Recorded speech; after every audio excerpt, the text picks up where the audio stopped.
Did you know that death metal can be beautiful? Did you know aliens don't exist? Did you know that Fallujah is never once mentioned in the Epstein files? Today I'm going to assert one of those claims. Probably two are true. But today we are going to go over a band called Fallujah. We're going to go over the first two songs off of their latest album, Xenotaph. My friend sent it over to me at one point while I was in the middle of a workout. My head was spinning. It wasn't from the high blood pressure spikes. It was from the incredible nature of this music. So yeah, there's a lot to talk about there. And then on the lyrical side, not as clear cut. Is it true? Is it real? I'm going to speak about that from a Christian perspective, and I hope you guys enjoy that. Let's jump in. I'm really excited to re-listen to this.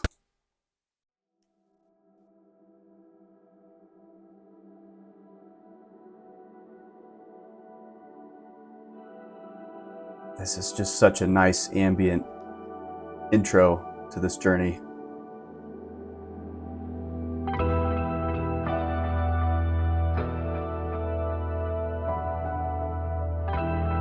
And that tone, the first time I heard that, I was like,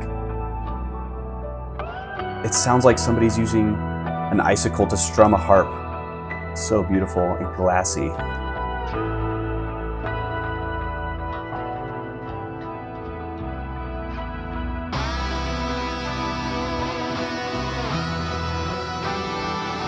Now it's sounding a little more metallic.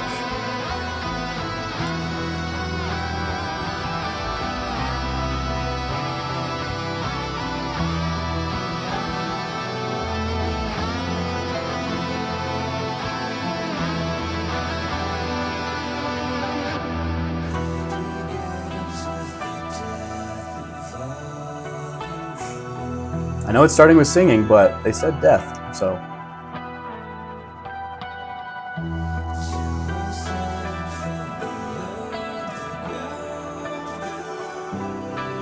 Honestly, opening a heavy album with singing is such a play. Because you've got their trust, you drew them in, and then you present.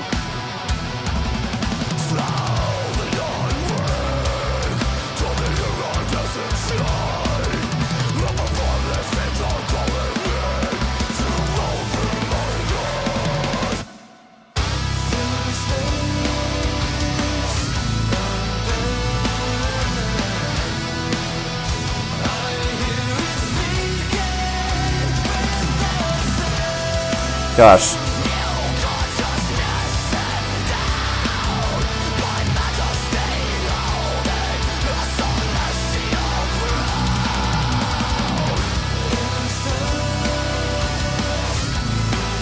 This mix is so good.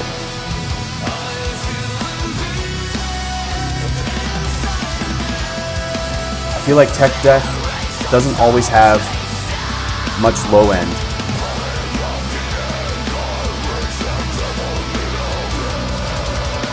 But I think this is really nicely balanced. I really like it. Everything comes through clear. There's like no mud. It's just so impressive. All right, we're gonna switch to the music video for Kaleidoscopic Waves here.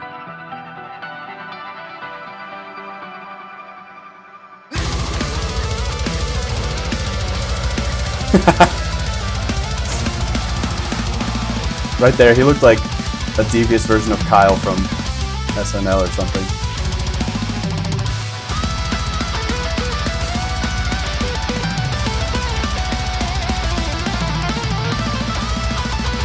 This just rips. Come on.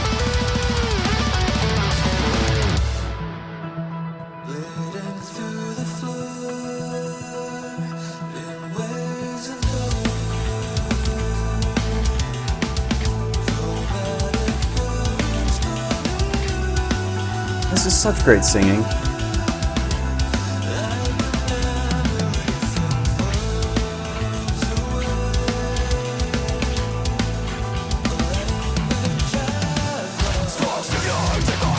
Jeez. I'm such a sucker for the tight little triples and stuff.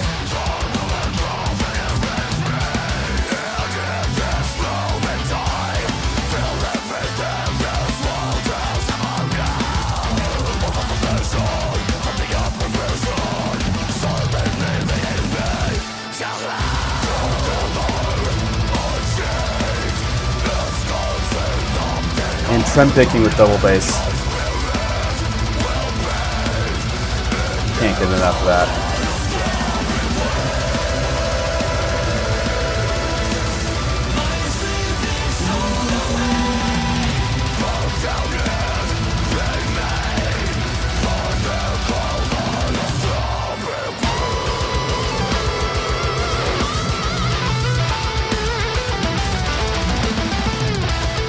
And tech music and prog music, I feel like they sometimes try to just switch things up just to throw you off and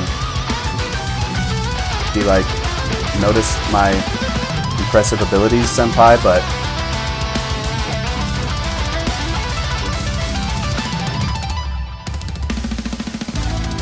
this is such a well-written song, I think. Like, the movements flow really well.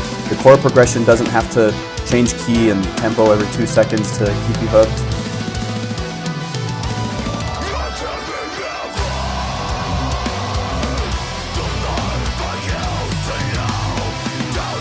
It goes, you know, back and forth between singing and screaming in a very, I think, a very tasteful way.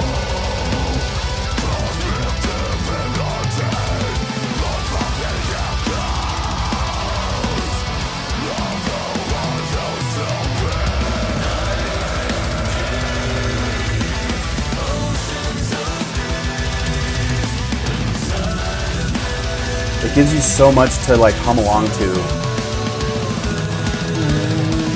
Nice little major twist or whatever you call that.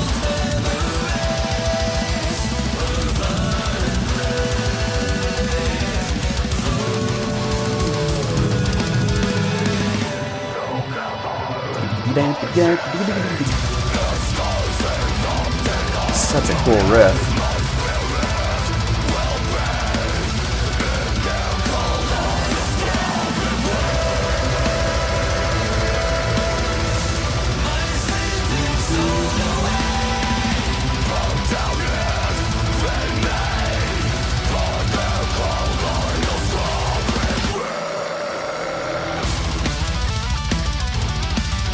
Focus everything back and then just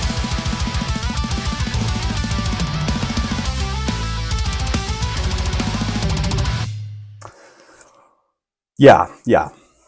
I love when these types of bands can have so much aggression, but also they start with something so astoundingly gorgeous. It's like a, you know, snowflake falling on a piece of glass, or like a reindeer put his furry antler up gently to an icicle and it made just a little ding, and like, you know, the whole forest was just kind of, you know, they liked that. They liked that. So ironically, the vocalist of Fallujah is named Kyle, just like the SNL guy. This is Kyle Schaefer. And yeah, he is a great vocalist. Like, I love that singing voice. I love the way he picks his melodies. He doesn't, again, try to stretch it to the height of his range or anything like that. And he's got a great screaming voice. He's got the high kind of like raspy type sound that I love in this music. He's got the lower stuff, the mid stuff.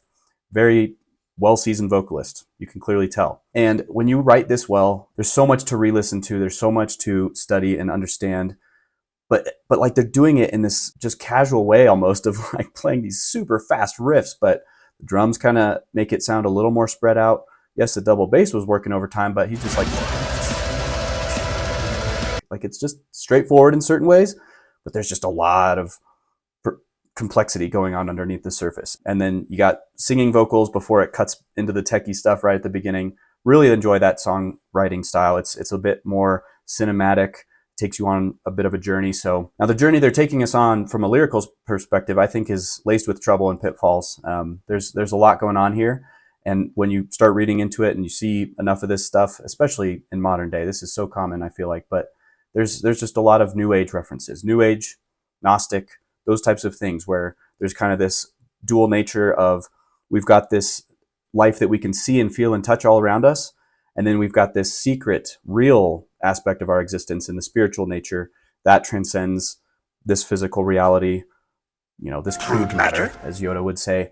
Those are the types of beliefs that lead you to seek out that spiritual existence as what is really true. When I return, I hope to be a completely changed human being. That'd be great. Because in the first song, he talks about the death of all you know, and you're sending from the ground below. Again, getting away from this physical, crude world.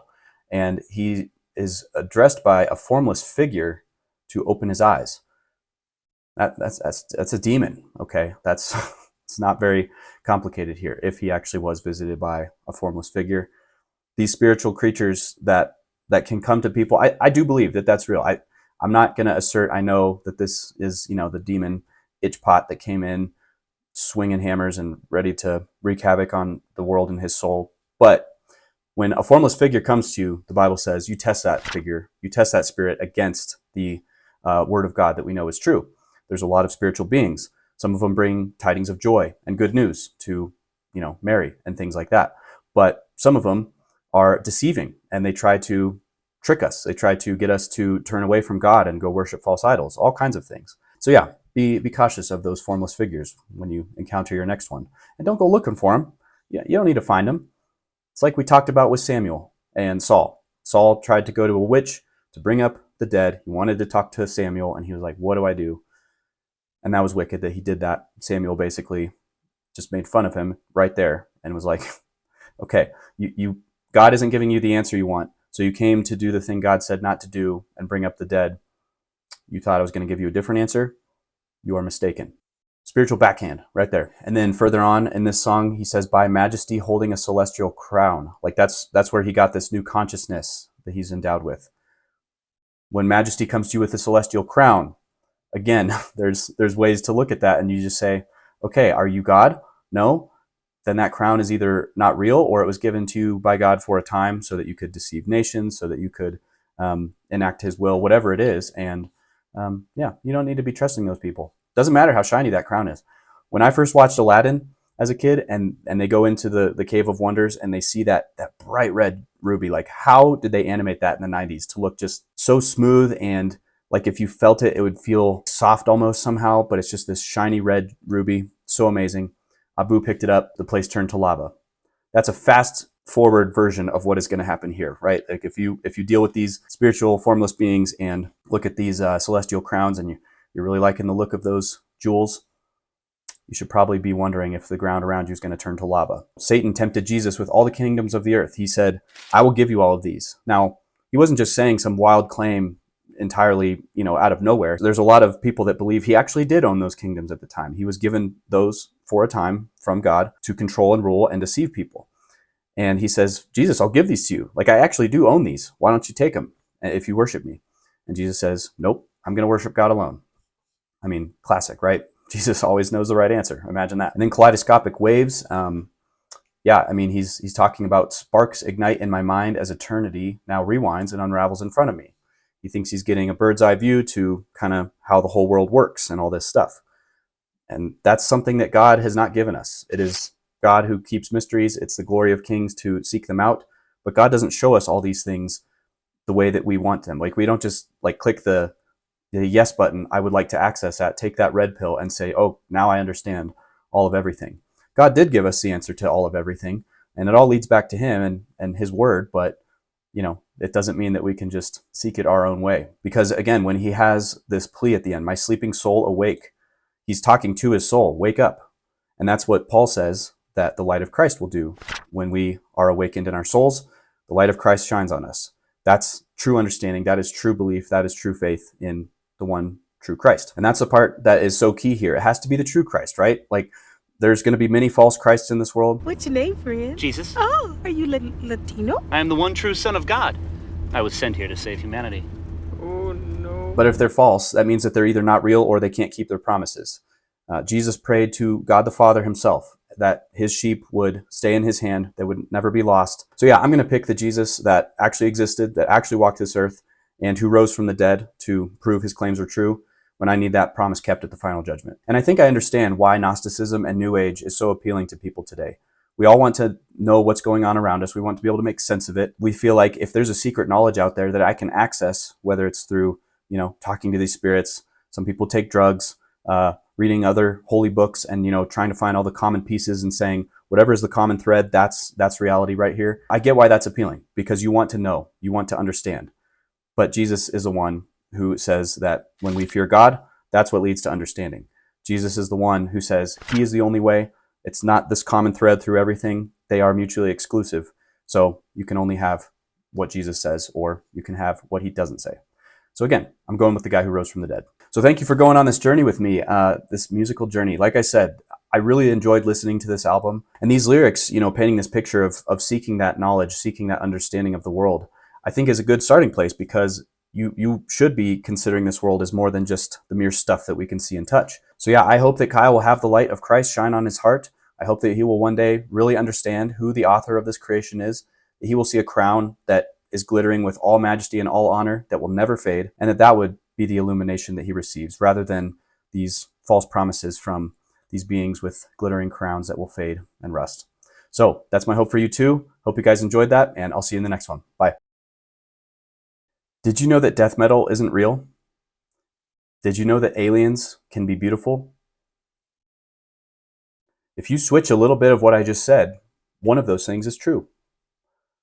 So